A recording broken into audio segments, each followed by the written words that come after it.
Bem-vindo à aula de métodos recursivos. Até agora, você estruturou seus programas com métodos que chamam outros métodos, mas pode ser muito útil criar um método que chame a si próprio. Um método que executa a si próprio é chamado de método recursivo. A recursão é um tópico avançado de programação que levaremos várias aulas para poder ministrar aqui. Como esse não é o objetivo desse curso, aqui vamos ver apenas uma rápida introdução sobre o assunto. Para isso, crie uma classe chamada recursividade com o método main, para que a gente possa exemplificar essa estratégia de programação utilizada pelos programadores profissionais. Então, nós vamos criar um método estático que retorna um inteiro e que soma do número 0 até o número x informado pelo usuário. Agora, antes de continuar a implementação desse método, é importante saber que os métodos recursivos, em geral, dividem os problemas em duas partes. Uma parte que ele não sabe como resolver e outra que ele sabe como resolver. A parte que ele não sabe como resolver deve ser parecida com o problema principal, mas um pouquinho mais simples ou menor. Como o problema é parecido com o original, então a gente pode chamar o mesmo método para trabalhar nesse problema menor, para a gente poder encontrar um resultado a ser passado de volta para a chamada original do método.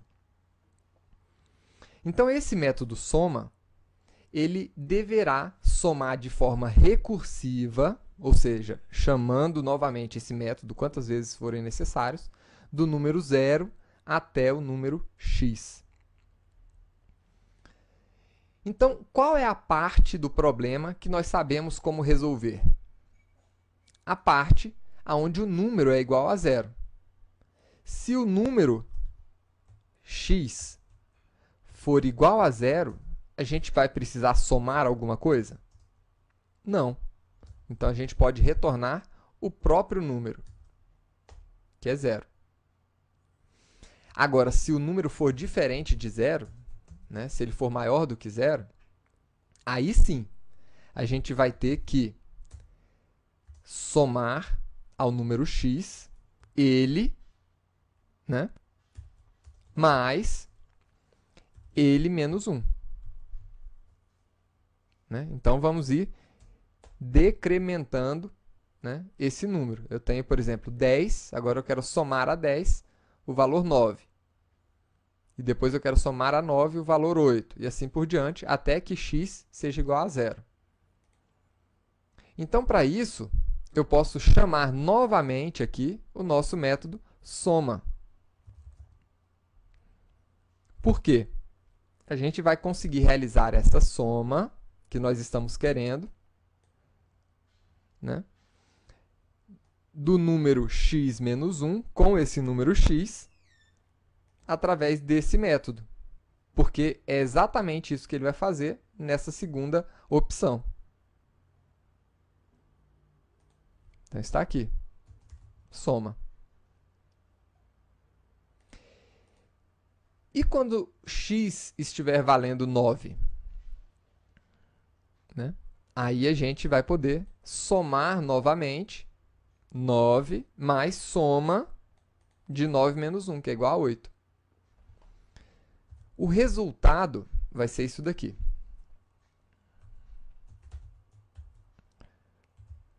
Vamos ver aqui quanto vale a soma até o número 10. Está aí, vale 55. Agora vamos ver os passos intermediários. Eu vou colocar aqui os valores de x que estão sendo passados para esse método. E aí está. 10, 9, 8, 7, 6, 5, 4, 3, 2, 1 e 0, que é a última opção que cai nesse primeiro if. E quando você somar todos esses números, o resultado vai ser igual a 55. Então, o que esse método fez, na verdade, é muito parecido com isso daqui. Nós passamos o número 10, e a este número 10, nós somamos 10 menos 1, que é igual a 9. Mas essa soma foi feita através do método soma, que quando entrou ali dentro, realizou outra soma de 9 menos 1, que é igual a 8. Mas, novamente, esse 8 foi somado de novo de forma recursiva, que vai chamar a soma de 8 mais 7, ou seja, 8 menos 1. E isso vai acontecer até ele encontrar o número 0. Então, é isso que está acontecendo, né? Ele vai aqui de forma recursiva até chegar a 0. Vamos ver um outro exemplo de método recursivo. Vamos criar agora um método que retorne a potência de um número.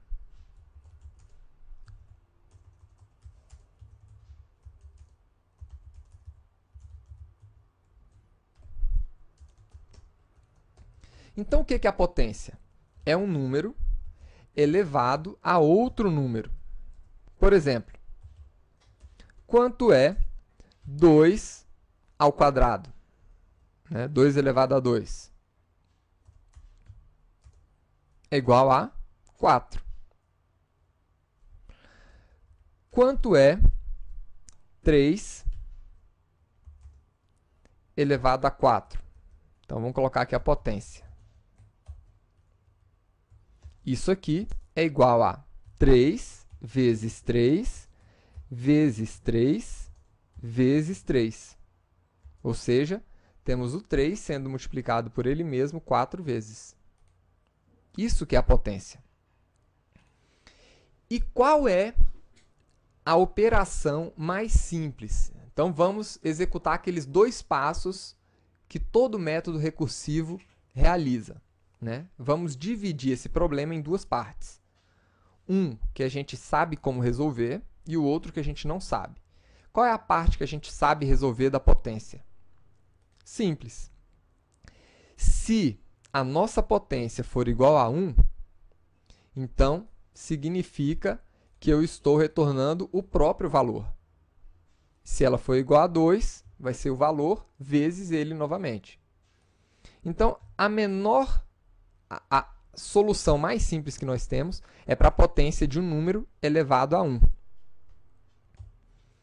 Porque esse número, se a elevação for igual a 1,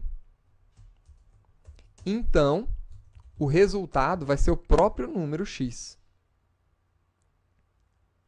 Agora vamos para a segunda parte, que é a parte que nós não sabemos como resolver ainda, que é quando o número de elevação ele é diferente de 1.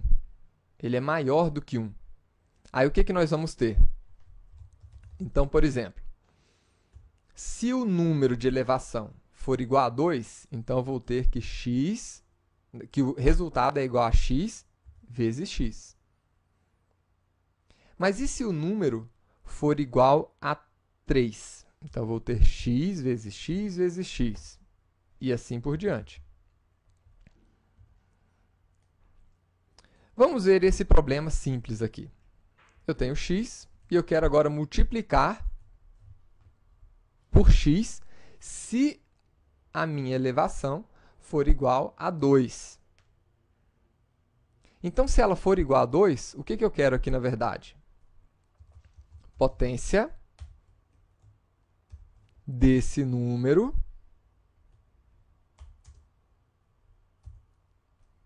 pela potenciação aqui, né, pela elevação, menos 1. Se essa elevação vale 2, Quando ele chegar aqui e executar esse método novamente, o que vai acontecer? Nós vamos ter x elevado a 1, que quando ele for executado, ele vai cair nessa opção aqui novamente, retornando para a gente exatamente o valor que a gente precisa, x.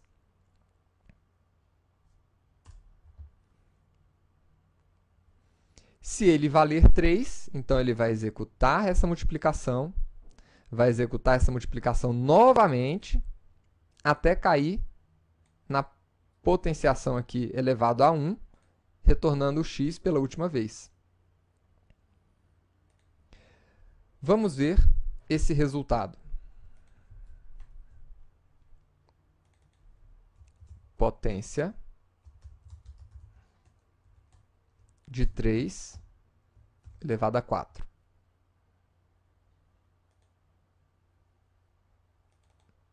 Pronto, aqui nós temos 81.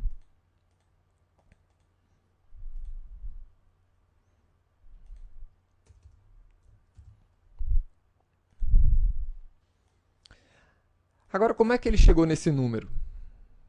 Então, vamos ver os passos intermediários aqui.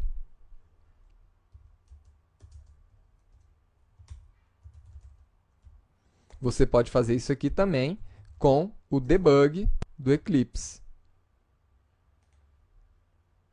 Então, nós temos aqui 9, né, que foi 3 vezes 3, vezes 3 novamente, vamos ter 27, vezes 3 novamente, 81. Então, esse foi o resultado. Perceba que nós não estamos imprimindo aqui esse número daqui, né?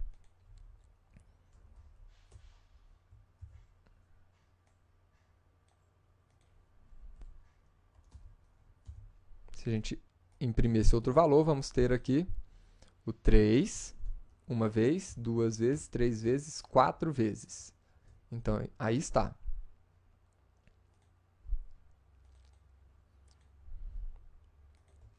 É assim que a gente trabalha com os métodos recursivos. Agora, por fim, vamos ver um último método um pouquinho mais complexo. Quando nós estávamos trabalhando com a biblioteca I/O, nós aprendemos como listar o conteúdo de um diretório.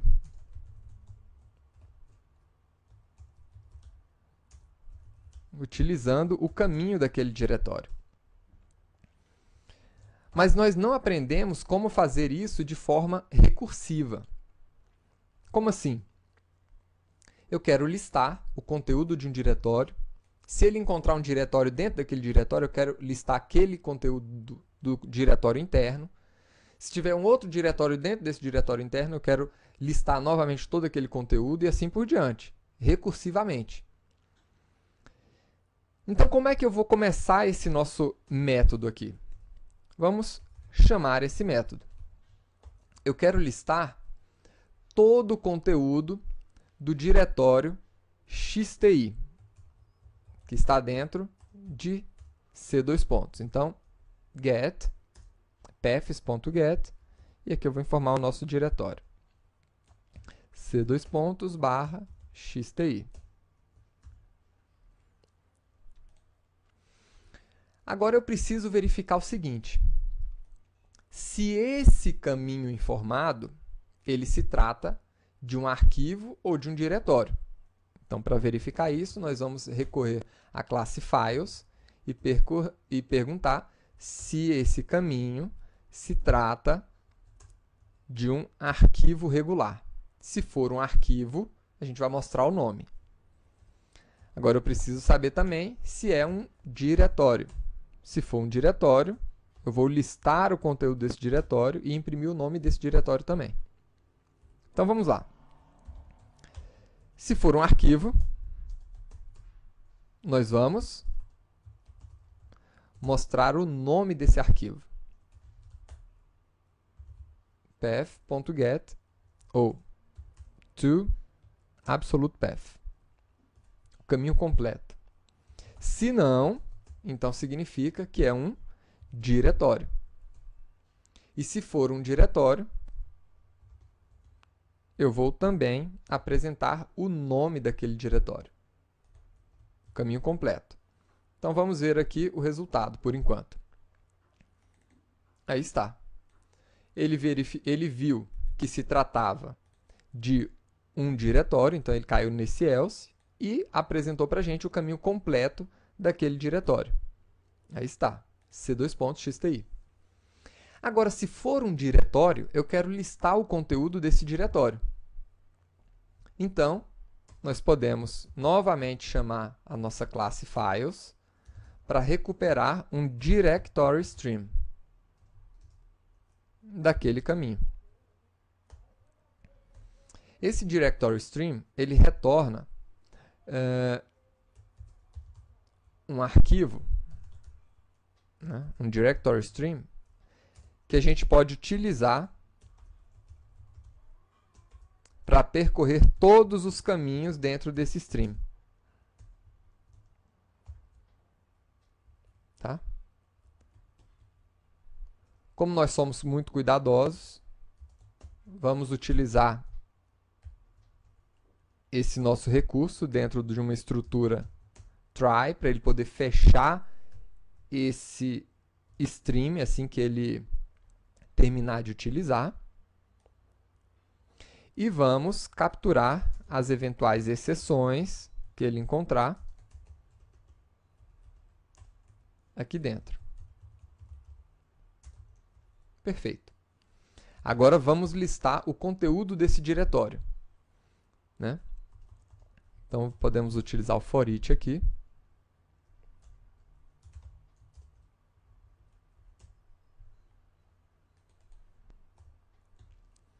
Então, eu quero imprimir cada um, né, dos caminhos encontrados aqui dentro desse diretório. Então, aí está.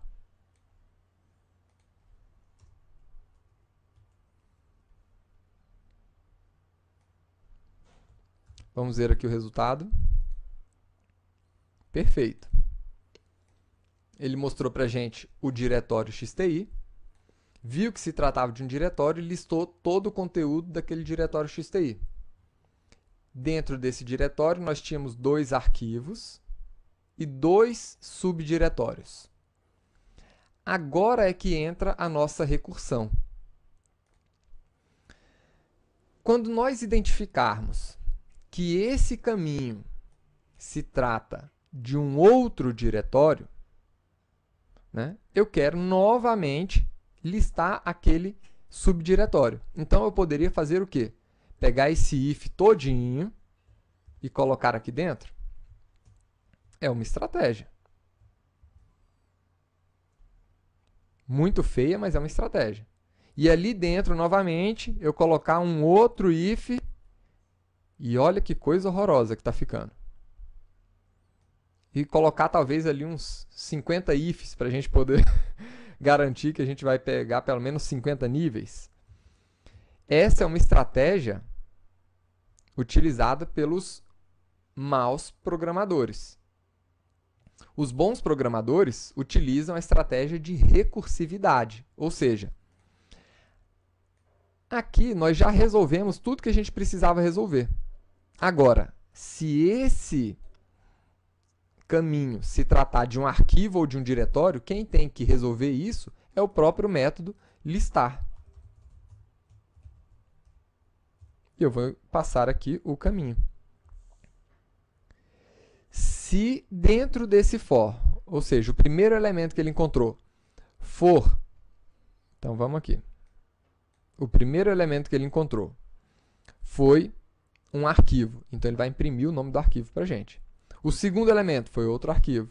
O terceiro elemento foi um diretório, então ele vai cair nesse else e vai listar o diretório. Vamos ver aqui o resultado agora. Aí está. Listou todos os conteúdos de todos os diretórios e subdiretórios que a gente tinha ali dentro. Só para ficar mais claro, eu vou fazer o seguinte. O que for diretório, eu vou imprimir em vermelho. Olha aí que legal.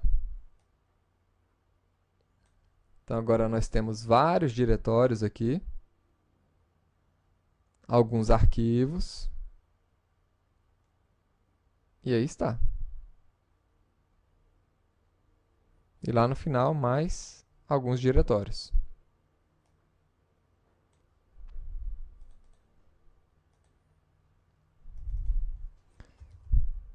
Como essas saídas são diferentes, eu vou colocar toda a saída utilizando o systemout e vou agora colocar o nome do diretório em letras maiúsculas.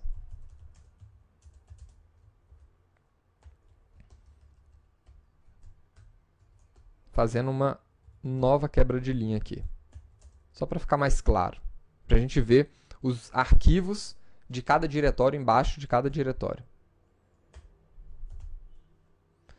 To uppercase. Aí está. Perfeito, agora aqui. Dentro do diretório XTI, nós temos dois arquivos, ClassPath e Project. E os diretórios BR, né? Dentro do diretório BR, nós temos o diretório com, dentro de com, nós temos o diretório XTI, e dentro de XTI, nós temos o diretório coleção com todos esses arquivos aqui. Dentro de XTI ainda temos o diretório erros com todos esses arquivos, GUI com todos esses arquivos e assim por diante. Então, nas próximas aulas, vamos organizar um pouco melhor esse nosso projeto. Espero que você tenha gostado dessa aula de recursividade.